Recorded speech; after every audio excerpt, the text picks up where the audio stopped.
The second standard that has to do with program development in accreditation of theological education is probably the longest one. It's probably the one we spent most on, and it has to do with curriculum development, the heart of what sort of programs are really about. Curriculum comes from a Latin word which means the race. So we have a starting point, we have a finish point. We do also in theological education. Admission into an institution, and then graduation being the end point. Of course, it begins before that, with the life of the student had a life before he came to us, and will continue to have a life after he leaves us. But the curriculum is a very, very key, central part of everything that we do. So what the standard is actually asking institutions to do is to implement approved outcome-based curriculum that are fit for purpose within their context.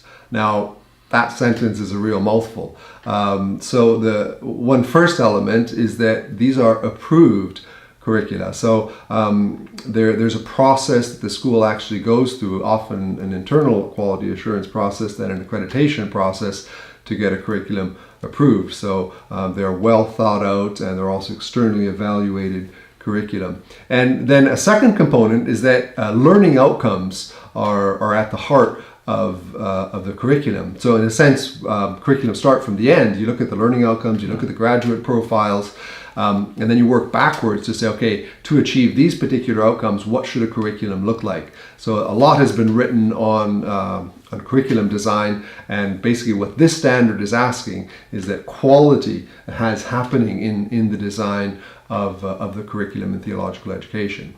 We realize, of course, that theological schools are not factories, and we cannot simply produce in a manufactured way students, graduates, to go out in an assembly line fashion and to do the work of ministry. However, we do have them for a specific amount of time. And so the question is, what can we achieve? What is the end game, so to speak, of our work in teaching and learning in the learning community?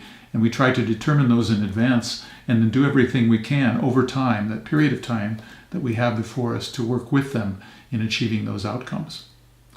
Yeah, and clearly in the standard of curriculum development, there's a lot of other things that come into play. For example, the issue of content. What should actually be in a content of a degree in theological education? Now, clearly these standards are not prescriptive in terms of, well, this is, you need to have this, that, and the other. We are suggesting that a minimum, maybe a 1/3 theological and biblical content needs to be there. Now, often schools are doing theological degrees that are integrating or interdisciplinary with other degrees, but to remain a theological degree, at least 1/3 of the courses need to be in theology and Bible.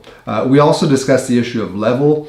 So clearly, curriculum development needs to think carefully about the level of the program. So is it undergraduate, first year basic Bible training program, or is it a master level program? Is it a research program? Is it a doctoral level program? So clearly, in curriculum design, the content and level are really important issues. Of course, curriculum and choice of courses are based on what we call graduate profiles. And these profiles take a look at what we want to see achieved in terms of a student's situation at the end of his time with us, his or her time with us, in terms of their life, their character formation, all these four elements we talked about earlier. But of course that involves also that there should be an admission profile of students. What minimum requirements do they need to have in order to be able, for us and for them, to accomplish the goals that are set before them? That's the next standard. That definitely is, you're right. Yeah. But the final thing that we can mention here on curriculum development is about credit allocation.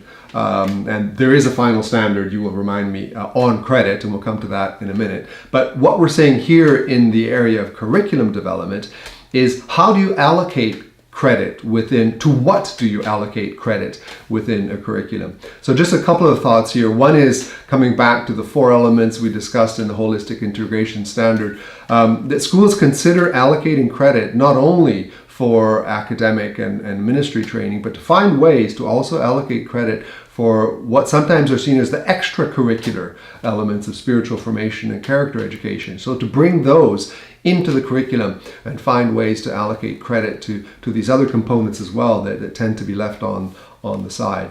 And the other thought on credit allocation is also the allocation of credit to prior learning. So students have done learning often before they come to an institution to actually get a degree. So in the curriculum development, there needs to be space where students can come and whether it's informal learning or non-formal learning, and there's different categories for these, but that the institution will actually be able to look at the outcomes of this prior learning and be able to bring them into the curriculum map, which is also something we didn't mention, but very important tool to have in a curriculum, a map where the outcomes are clearly outlined and then they're mapped into the courses and mapped into the learning activities. And so quite a complicated little piece of machinery is a curriculum actually.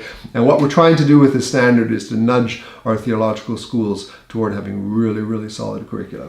It's so important too, as we're talking about credit counting, that we have a system of credit counting that we can use that will validate these different kinds of learning, whether it's prior or whether it's learning that goes on outside the classroom in ministry, reflection, experience, and so forth, or within the classroom traditionally, or in online hybrid fashion. All of these things. There are different systems across the world, 3 main ones. One is the Bologna system, which is the European credit transfer system. Another is the American developed Carnegie credit allocation system, which is used in a number of places across the world. And of course, the British system, with its impact across time, is its own system of credit counting. And so we're trying to bring into harmony these systems of credit counting across the world in this global standard of theological education. Great. So more on credit counting and further standard. So for now, curriculum development, quality in what we do as theological educators.